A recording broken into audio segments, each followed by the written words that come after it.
Hello po! Welcome to my channel!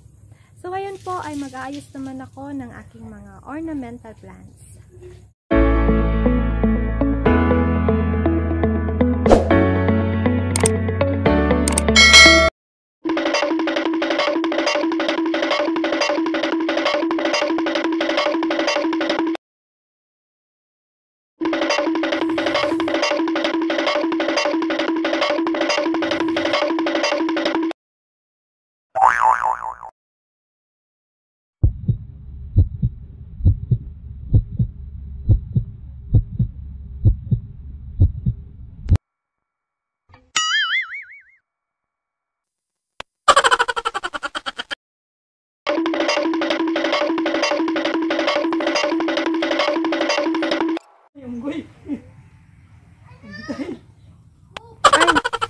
Guys, yung halaman ko na sanado or sanado.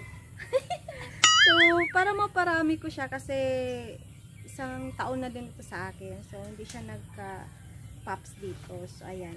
Putulin ko lang ganyan. Ayan guys. Naputol na.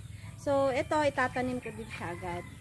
So, ito naman ay tutubo niyan, sisibol dito. Sa wakas po, natapos ko na rin ang pag-aayos ng aking mga halaman. Konti lang pero 10 araw bago ko po natapos. Tingnan niyo po. Ayan, so ito po yung mga hanging plants ko po.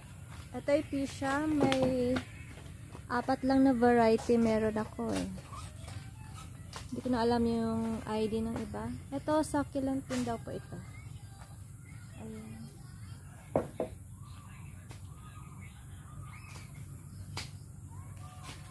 Ito yung isang variety na fuchsia. Meron po akong pot dito na malaki. Ayan po, nabasag siya. Sayang naman kung itatapon ko. Tinaniman ko na lang po ng photos. Ayan, medyo kumapal na siya.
give it a thumbs up and please subscribe to my channel at i-click nyo po ang notification bell para maging updated kayo sa mga bagong videos na i-upload ko.